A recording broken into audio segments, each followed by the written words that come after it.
Hello, everyone, and welcome to another episode of the Domestique Cycling Podcast. We're deep into the off-season still, but that gives us a brilliant opportunity to look at all of the ongoing transfers that are going on since, August 1st. We're almost at the end of the year, so pretty much all major transfers have been announced. Still a few waiting in the wings, but we can discuss those as well, maybe. For this, I'm joined again by Domestique editor Ethan. Welcome, mate. Hey, it's nice to be back again, Bram. I've really enjoyed this last week. I mean, even though people would assume that it's completely dead in the off season, but there's just things that always come about, don't they? You know? Yeah, definitely. It's just like anything in life, really. I think just something always is there, no matter what. Yeah, definitely. It's also just the stories that appear in the off season. They're not the huge stories, probably, but you know, there's more time to go in depth into those stories and really figure out what's going on. Like in the past week, there's been that discussion coming from Jerome Pinot about going to races and having to pay to watch them, like on the Alpe d'Huez. That's kind of now kicked off a whole conversation again about paying to watch races on public roads. What's your thought on that? That's a bit ludicrous, I think, really. I mean, fair enough, you charge people to have hospitality and things like that, like what they do at Flanders Classics. That's a nice way of working around it, really. I mean, from my personal experience, 2 times on the Koppenberg, you see like all like the hospitality and the VIP things across. You have a normal spot there, but you're in a lot of mud. So do you want to pay €500 to get a nice spot, or do you want to stand in the mud for free? That's fair.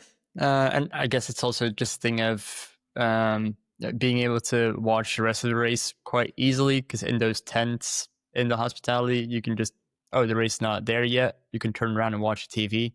When you're standing in the mud, everyone's got their phone out to figure out what the race situation is, and then you see them for 10 seconds. Depends where you go, really. I think you get to, you'd see maybe Pogačar for about 5 seconds. and then the rest of them, I mean, you see that they go through, don't they? You then get the stragglers at the back with the broom wagon. So, yeah, I mean, it's there was that comparison of, comparing it to a local football game where you pay €15 to go watch that.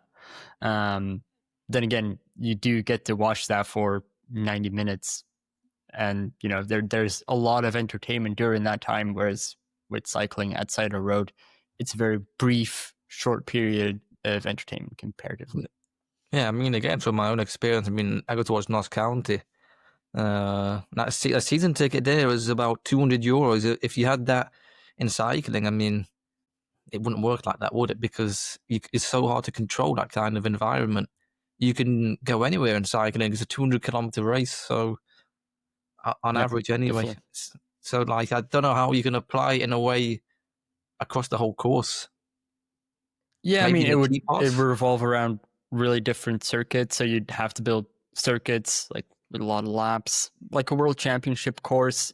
You could do it there, or like in Paris, the Montmartre, you could charge admission on that, maybe, if there's a lot of passages at the same time. But with pretty much every other race, it's nigh on impossible, and it's probably not worth the money for anyone going to watch.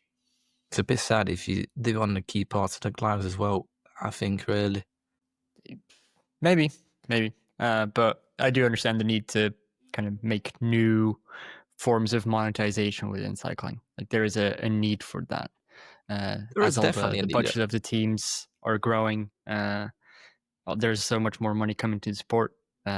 But yeah, some other aspects are not catching up, and just being able to extract more money from fans is a pretty normal thing in any sport, I'd say.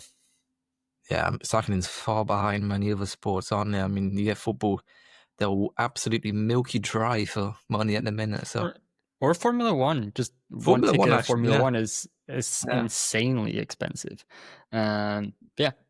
Hey, but we're not here to talk about this particular topic today. We're here to talk about the transfers of 2026, or going into the 26 season.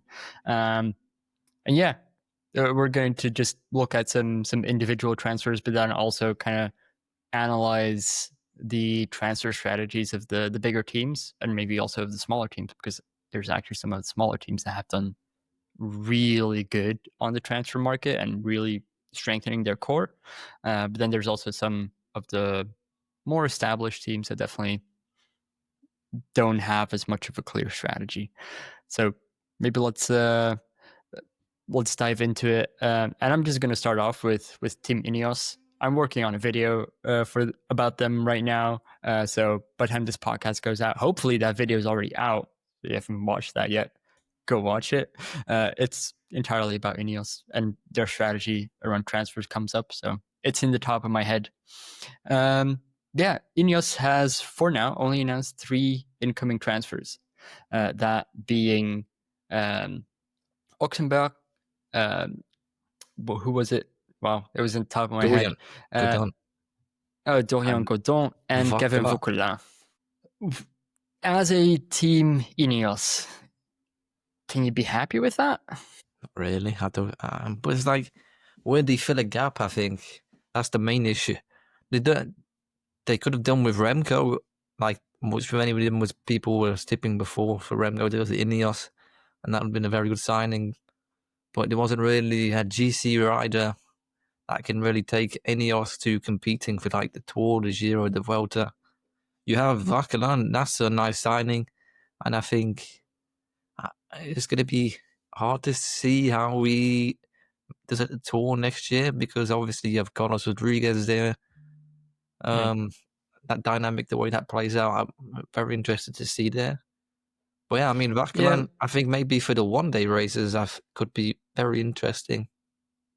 Yeah, like the Ardennes Classics, I think he's definitely the right type of rider for that. But looking at INEOS as a whole, they've had 4 of their riders retire, with Thomas, Puccio, Castillo Viejo, and Freile. So that's a lot of wisdom kind of leaving the team, a lot of experience leaving the team, and they're bringing not that much other experience. They're bringing some new talent, although Dorian Godon isn't that young anymore, I believe. But still, I would expect a team of their caliber to still bring in, a bigger name, or have a much stronger development setup than this. But I mean, with what they're doing, is interesting. But with what they're doing with that Lotto team, the Kernhouse team, INEOS, I think that's going to take the fruits of the labor. Is going to maybe take a few years for that to pay off. Really, I think. As well, that could be. I thought INEOS could have done with maybe a sprinter, because obviously Caleb Ewan retired very early on in the season. I don't know why they didn't go for Coy. I don't know if it was ever tipped in the media for Coy to go there. But Coy, I haven't heard anything of that. Coy would definitely have been like a rider I would have seen at INEOS, I think. It would have been a nice signing for them. I know Turner obviously is getting some results in the sprints. That's been nice to see, in the Vuelta especially. And Watson as well. And Watson, yeah. I just think they needed like a elite level sprinter, but the market for elite level sprinters wasn't really there or thereabouts, was it, in this transfer window? No, I mean, I've heard some rumors around Sam Welsford. I think he's had 2 pretty horrible seasons. Of course, doing well in Tour Down Under every time, but for the rest of it, really not being able to make a mark on the rest of the season. So that's kind of what I heard. But is that the type of sprinter they want to bring in? I'm not sure. I still think if you had the option to bring him in, I think you'd maybe just still go with Watson as your main sprinter at that time. I think really. Well, I don't think Rosford is at the elite level of like for example, Philipsen, Milan, and things like that. If they had someone like that, then INEOS would have a lot more Grand Tour success, because at the minute, their success in Grand Tours it's down. Yeah, that's the thing. Like, who are you going to take for a GC and a Grand Tour? Yeah, you have Rodriguez, Bernal obviously 5th as at the well. Tour, and Bernal 7th at the Giro. Yeah, I mean, are they going to win a Grand Tour? Those two, like considering all the talent that we have, the breadth of the peloton right now, I don't think those two are going to win a Grand Tour anytime soon. So then you got to play different cars, and they've kind of been doing that with the more attacking racing, the more attractive racing, just going for stages. That's great, but that's still not Team INEOS from like what I think, but also kind of what Dave Brailsford has said. Like their existence is related to Grand Tours and winning Grand Tours, but they're not set up for that at all. So, yeah, I think it's going to be. It's a big project. They've got to get on the way there. I think maybe it will take 5 to 10 years for them to see any of their success. I mean, you see the Decathlon team, what they're doing, their planning, things like that. That's a better project than INEOS at this moment in time, which is let's quite actually just crazy to start say. talking about them. Like the talent that they're bringing in is significant, not just like pure young talent, but also like a lot of really good experience. So they've brought in Ties Benoit, Kees Bol, Robbe Gijs, Daan Hole, Antoine Lut, Gregor Mulberger, Olaf Kooi, and Matthew Riccitello. That's, first of all, like a very strong sprint train that you're bringing in with Kooi and a couple of lead-out guys. And then Ties Benoit's just super consistent classics rider, together with Riccitello for Grand Tours. Maybe not for GC results, but pair him to like a Seixas, and you could probably set up a pretty strong duo that could last you for a lot of years. Yeah, that's a duo that is going to last 5 years, I would say, maybe, There's the issue with Riccitello, obviously, his time trial is obviously a bit of an unknown. But yeah, for Seixas, having Riccitello there as like your right-hand man for the upcoming years, that is very, very important. Yeah, I mean, the best signing I like there is actually Benoit, really. With the amount of top 10s he just always somehow finds in the monuments and classics, it's going to be nice to see him shine again next year in 2026. And who knows what he can do. Yeah, I mean, it gives him an opportunity to go for more of his own results again after his stint at Visma. But yeah, like Amstel, basically every time top 10. What else is there? The Classica San Sebastian, also somehow always top 10. It's like those types of races just suits him super well, and just super consistent with those, and just it's a great rider to have in a team. And then with Kooi, also gone from Visma. Obviously, they were not taking him to the Tour. Do you think Decathlon is going to take him to the Tour? Yeah, Decathlon will take him to the Tour. That's, I think, almost for certain. I think it's a bit of a shame. But really, for how many years? Because if they've got the plan for Seixas, then how does Kooi fit into that? You can afford to give Kooi maybe 3 riders, I think. And kind of like how Soudal did it this year with Remco. They have give Kooi 2 riders, and yeah, to see how that goes. For Kooi, it's a bit of a shame he left Visma. Obviously, Dutch rider, Dutch team. You would have liked to see him given an opportunity at Visma, but there's obviously Vingegaard and other talents with Van Aert, Brennan coming up, so that blocked his pathway. I mean, Decathlon has kind of really evolved as well, where it used to be a very French team to now like becoming very international. I've heard that they've stopped using French as their language within the team because some riders might not want to go to Decathlon because they always used to talk French within the team. So like the briefings were done in French. Now they're all done in English, just so that everyone can understand. It's kind of nice, kind of how you remember from the Netflix documentaries where you have Australian writers listening in a briefing in French. Like maybe they've practiced their French, but are they going to get everything? Probably not, right? Yeah. So I think it's also just a lot of Dutch riders coming in, some Belgian riders coming in. It's a good mix to have in a team. Yeah, they're mixing it up. I mean, they're going to be going for the classics, Grand Tours, and yeah, I mean, as well, they have some nice young talents coming through as well, still, which is good. So they've really mixed it up well there. I think Decathlon probably had one of the best transfer windows in cycling. I think. Mm-hmm. I definitely agree. Let's maybe go for one of the other like really growing teams right now. A Little Trek. Their budget is also increasing, just like Decathlon. Like you have a couple of these teams that are really scaling up their efforts, trying to catch up to UAE and Visma. And Little Trek is definitely one of them. And they probably made one of the biggest purchases of the season with Juan Ayuso. Maybe also one of the most controversial, or definitely it caused some waves when that happened. But they've also brought in Matthias Norsgaard, Jakob Zürkvist, Max Walscheid, Matteo Sobrero.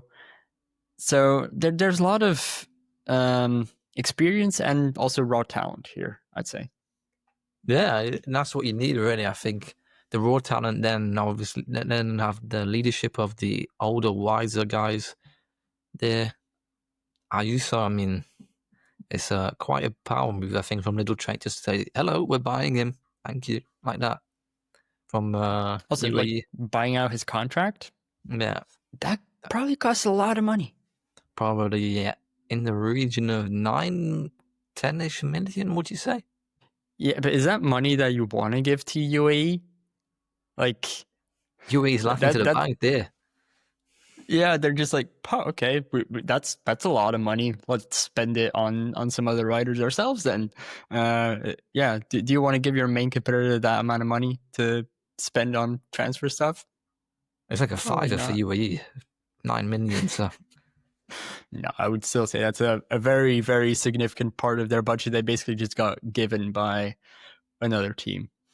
But yeah, I think they've obviously also brought in some classics riders like a Walscheid, big talent with Söderqvist for TTs, and yeah, just what do you think of the rest of the roster?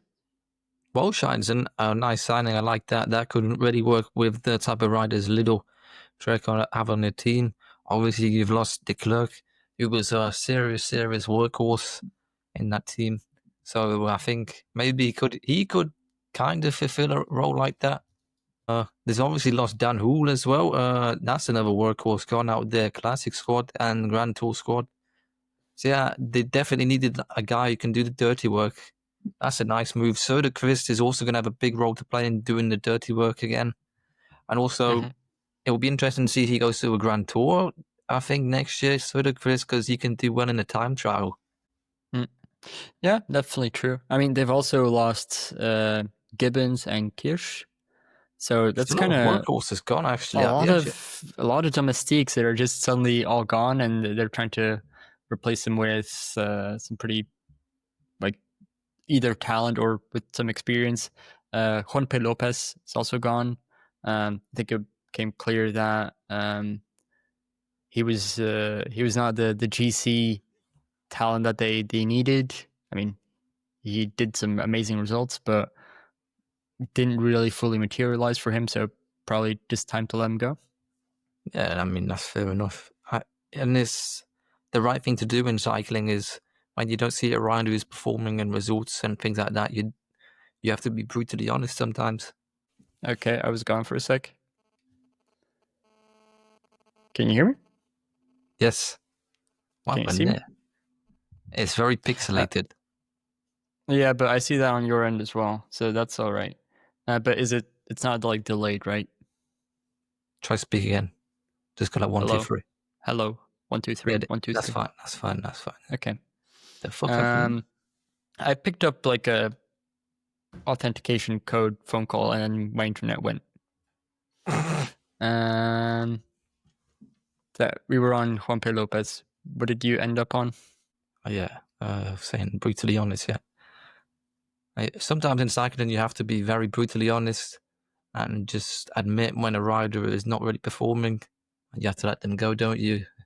Sometimes you see teams just keep hold of riders when they're not performing. And then, yeah, it's sad, really, but that's the way of life, isn't it? If you don't perform in a job, you're out the door. Yeah, I definitely understand that. They've also lost Jasper Stuyven. Big classics guy, of course, very, very consistent in the classics. If he's fit and doesn't have any crashes, he's going to Soudal Quickstep. Let's maybe use that as a segue to go look at Soudal Quickstep, because their transfer season has been like pretty significant, I would say. Lovely, yeah. Big change. That's going back to their roots, isn't it? Soudal Quickstep going back to the classics after the loss of Evenepoel. Tim Rex as well going in there with Stuyven. With Dylan Van Baarle.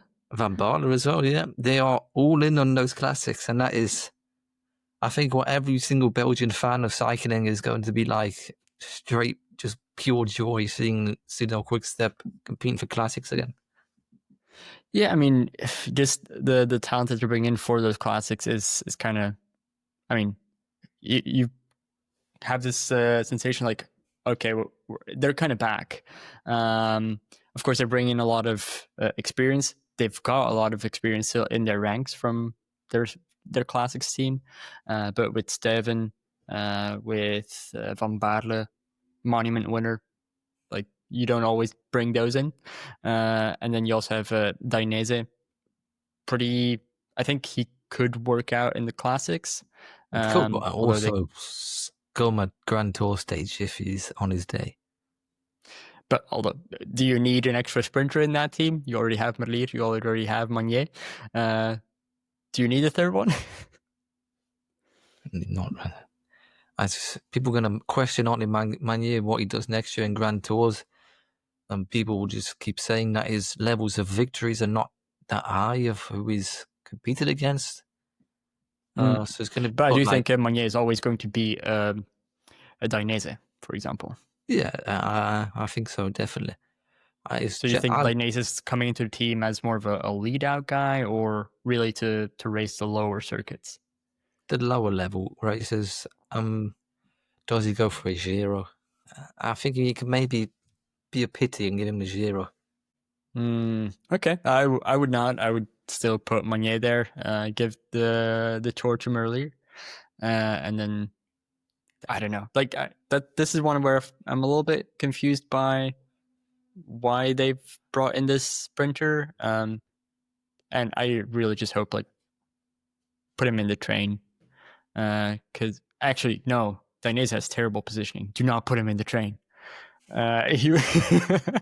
Just remember that he's always, if there's a roundabout, Dainese gets lost. So no, do not put him in train. I don't know. Yeah, like lower level circuit then, I guess. It's a scratch ahead. Yeah, but they've also brought in Fabio van den Bossen coming off the track, really strong for a lead out train. They also brought in Stan van Tricht, also a strong guy, and Stef Kras.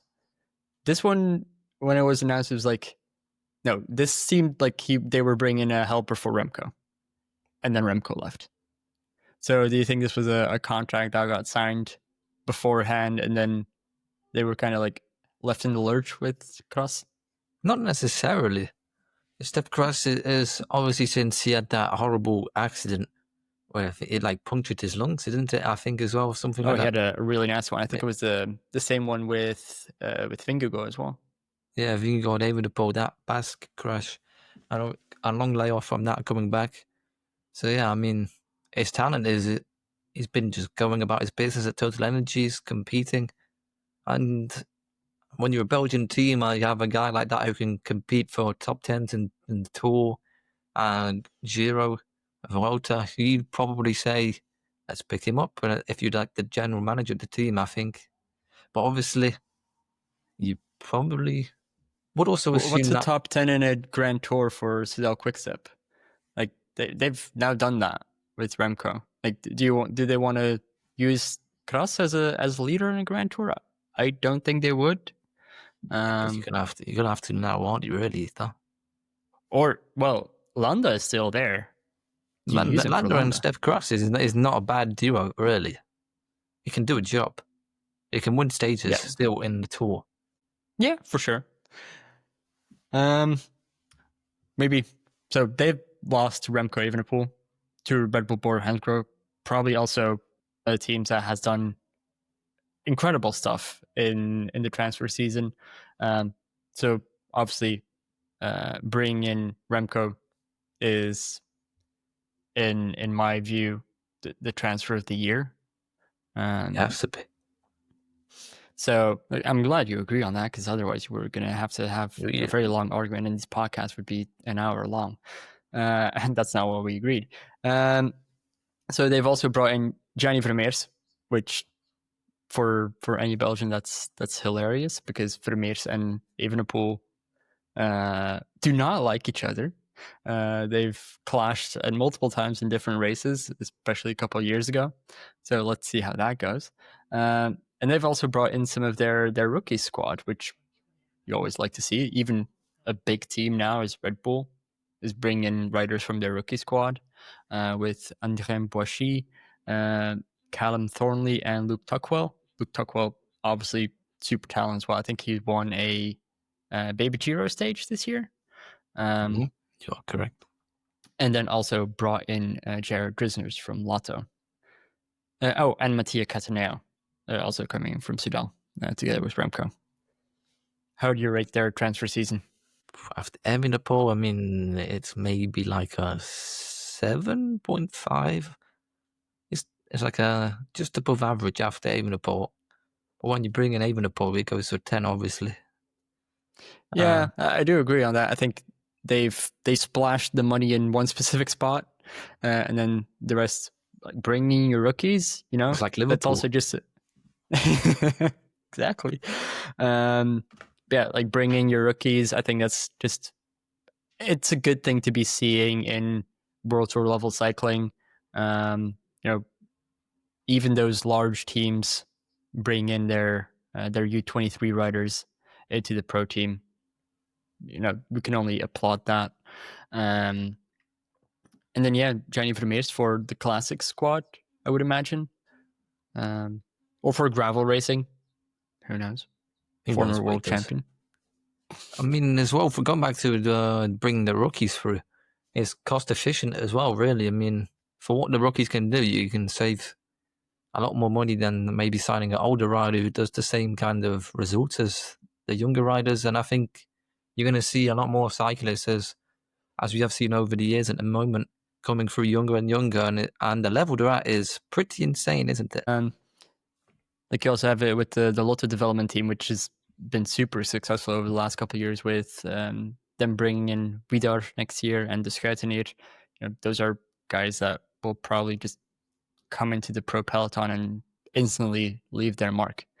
So yeah, seeing that with Red Bull straight away, super happy to see.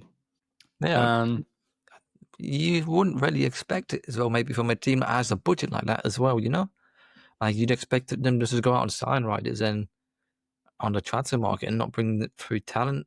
Maybe that's actually quite like what INEOS has done over the years at the moment.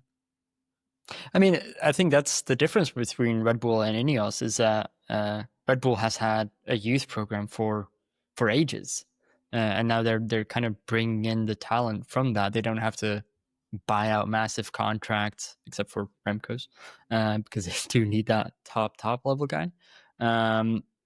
But just like bringing the solid riders, they can just do that through a development team. And INEOS doesn't have that, so they always have to work twice as hard to even bring in those just strong U23 guys.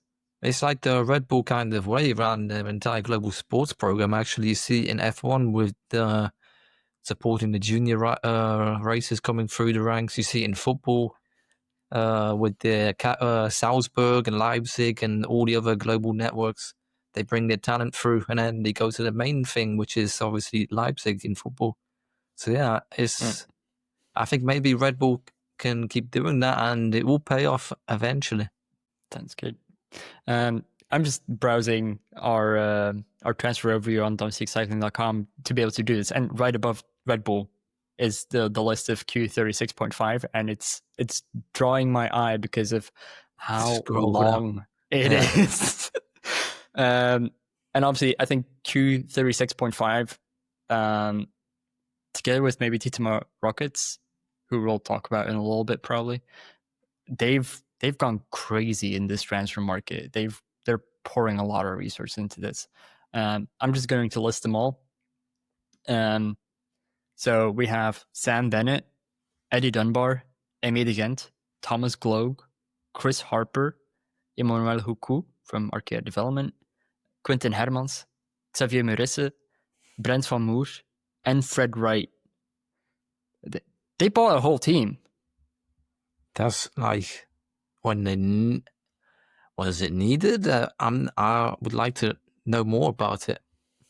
Maybe it was actually needed because the level of the team around, you had Pidcock and then obviously a few other riders, and then the rest of them were maybe a little bit like meh. Yeah, I think that's just it. Like, they're coming out of the Pro Conti level. Obviously, their goal is World Tour. I think with this type of roster, you're making that very clear that that's your goal.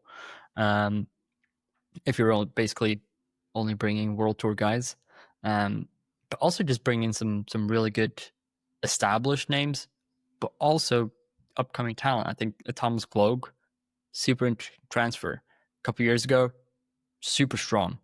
But then I think injuries took him out, and then he never really resurfaced with Visma.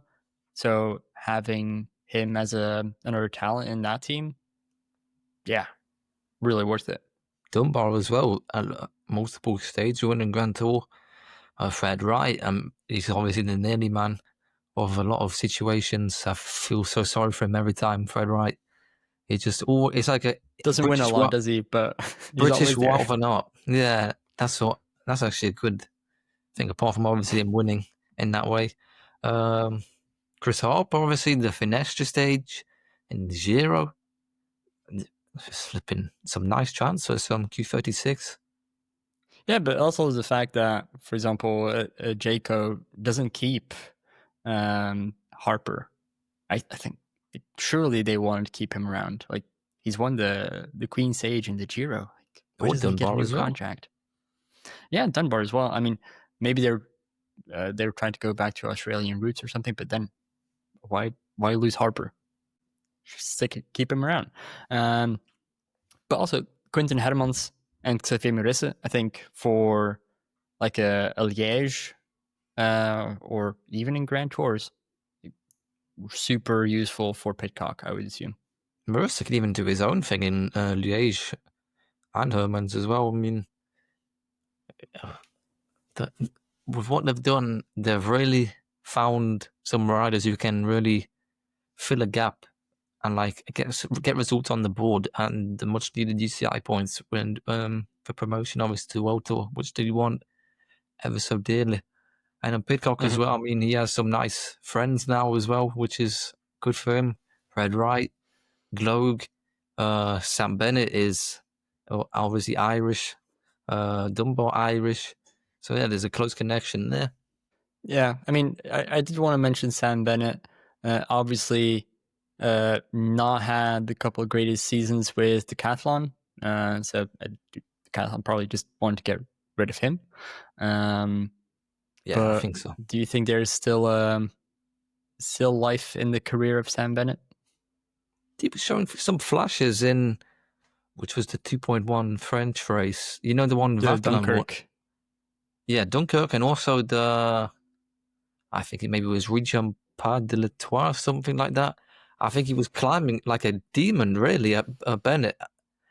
I think if the viewers and listeners can recall back to it, and I think it was maybe around. Yeah, I think in like March it was pretty good. Like, but then it kind of just fell apart. But yeah, I'm curious what he does at Q36.5. Obviously, just kind of fresh start, maybe less expectations. You've always treated me. I think as well, for the people who have seen the Netflix series, he was treated a little bit as like an outcast. You know what I mean? Decathlon. Yeah. Yeah, that's a good word to use, actually, outcast. I mean, I don't know if you've had situations where you're at work and then everyone's speaking another language. But like, it must feel That's weird. what I was mentioning before about Decathlon, but they've changed that attitude now. But yeah, if you're in that team, everyone's speaking French, you're in there as an Irish rider. You must think like, huh? Good luck. Yeah. All right. So I actually mentioned the Unibet Rose Rockets is what they're called for next year, but we're already calling them that.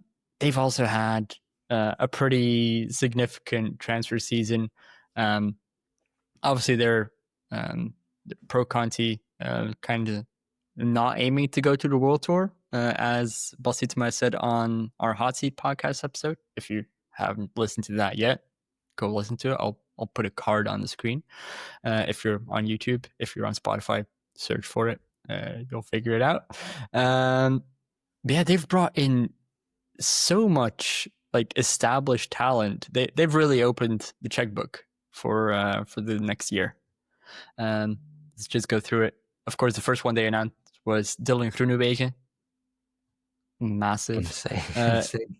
Then some talent from Nicholas Larsen, Matthias Kopecky, Elmar Reinders, Rory Townsend, Wout Poels, and Ronan Auger. And I think we're missing... who are we missing from that list? Victor Lafay. Victor Lafay. Yeah, exactly. That's a lot of like existing Tour de France stage wins that you're bringing into a Pro Conti team that I think just cracked top 40 of teams last season.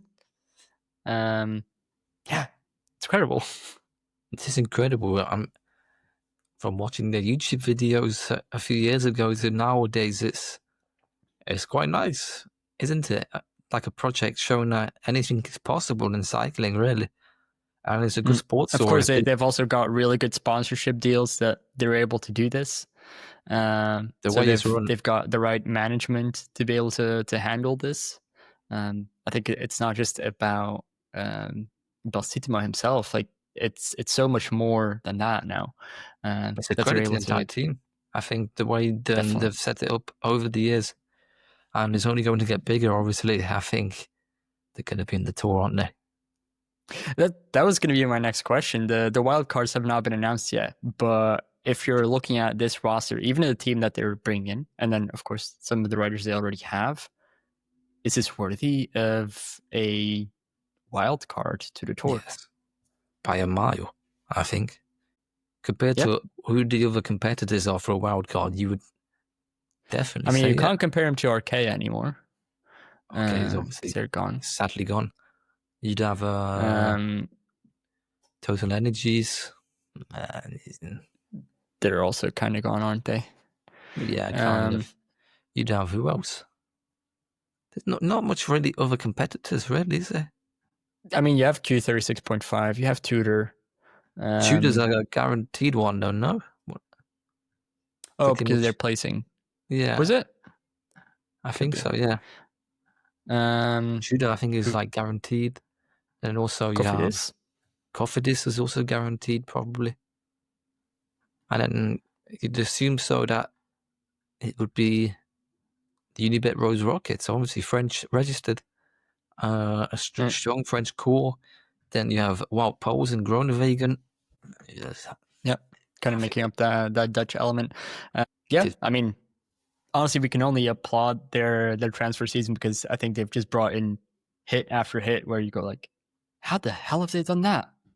You see Groenewegen at first, you're like, what? It's like, and then they just get better and better. And I think the cherry on the cake is Lafay at the end, because Lafay still has the ability to achieve strong World Tour results. It's just that his injuries. Yeah, he got his second place at Guangxi. Yes. And he was, the whole race, he was talking about, I think there's 50-50 chance I'm going to retire. But then open a cheese shop or something in Japan and like make croque monsieurs, which is quite a story. I mean, it just perfectly fits with the goofiness that Lafay has, and also I think that I think he's going to be great on camera with their YouTube videos, even if like there's the part of like being a good writer. I think with the type of fan experience that they're trying to build up, or that they've always had, being a fun camera character is also just a beautiful thing. So Victor Lafay, I think, perfectly fits within that team. Definitely, for sure. And again, I'm going through this list on our website. So the next one down is your team, INEOS Mobility, and I'm sure you didn't want to close out this podcast without having a chat about them. I think we have an end on a high, obviously, in the World Tour for next season. And actually, there's a new addition that could be on the way to INEOS, a return, actually, which I've seen yesterday via TV2 Norway, is that Torstein Tran is actually lined up to return to INEOS Mobility from Bahrain. He's out of contract at the end of 2025, and he has been offered. And they're not renewing him? No, apparently not. The offer has been put on the table to Torstein, and it's up to him to decide if he wants to go, according to information from TV2. Which is that is interesting. I mean, that would be a really massive signing for them as well. Yeah, I mean, for in my personal opinion, I think maybe the squad could become a bit stretched, really, with all three Grand Tours and how you compete there in all three Grand Tours. It would be nice to have someone who can compete in the GC as well with Tobias. And also the young talent they're bringing through. They keep on bringing through the young talent. Ingebretsen from Cooper Repsol, a strong rider. There's the young guy coming in 2027, isn't there? The big Norwegian talent, 17-year-old, I think. Haugstad, something like that. People can look into a bit more. Very good. I mean, Tobias Farr as well from Kolo Tobias Quick. Farr from Kolo Quick did one in Tour of Denmark, I think. Yeah, I think so. And then you have Martin Tjota from Arkea. Martin Tjota, you love him. Tjota, yeah. I mean, my friend Jonathan raced against him actually in the Norwegian scene, in the youth scene, which is quite mad. He always tells me that this guy is very good. Same as Bart, Edvard. I can never say his name. Edvard Brodseng, something like that. It's impossible to say. It's a very hard name to say as an English.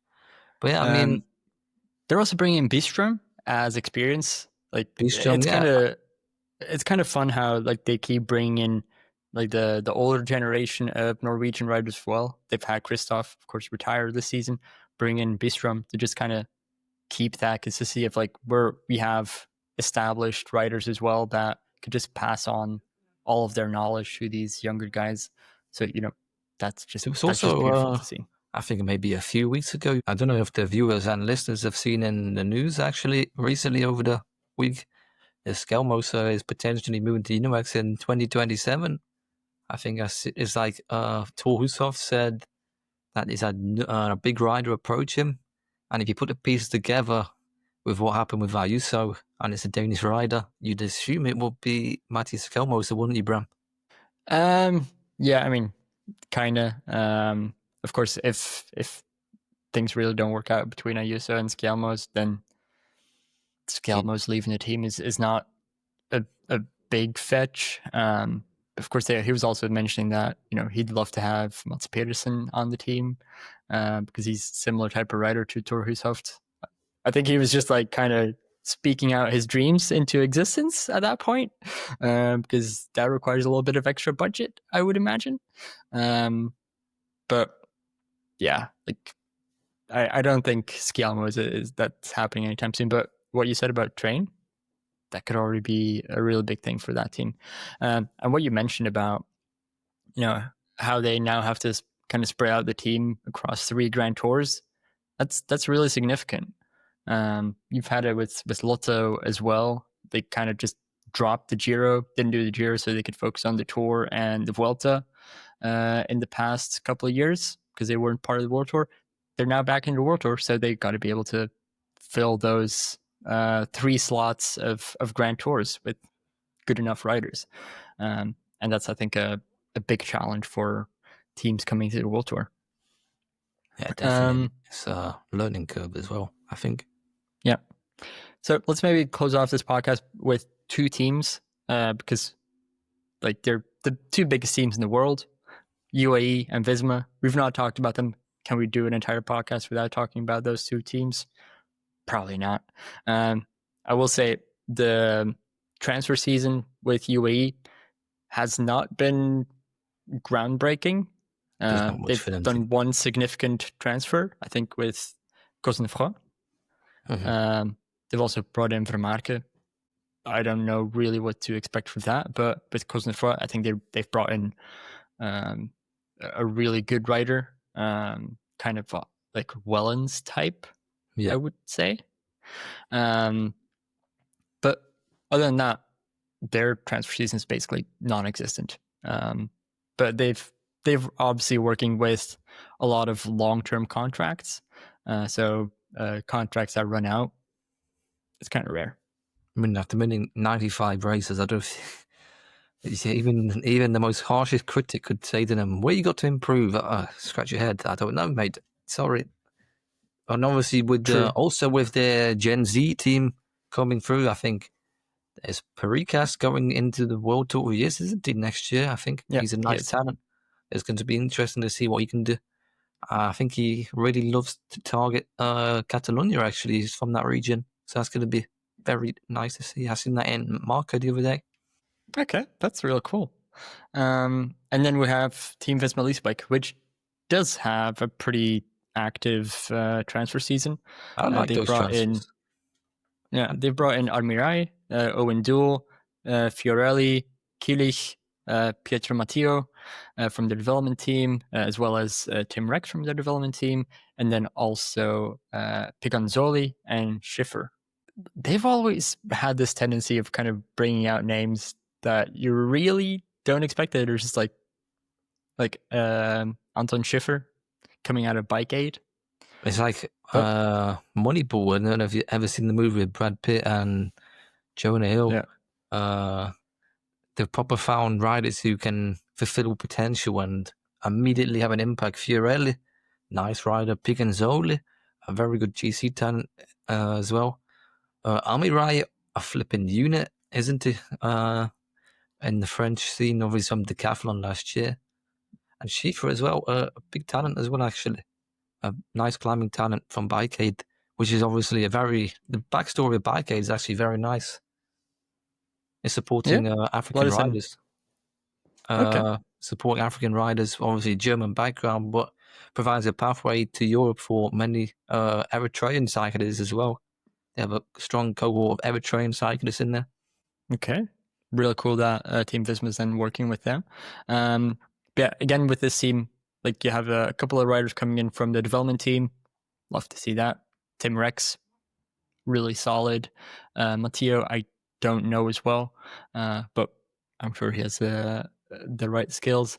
And then Fiorelli, Picanzoli, it's just those guys have been on the scene for a while. You kind of see them on camera a lot in the Italian races, so it makes a lot of sense to bring them in, and I kind of have high hopes for someone like Picanzoli, as even if it's just as a Domestique.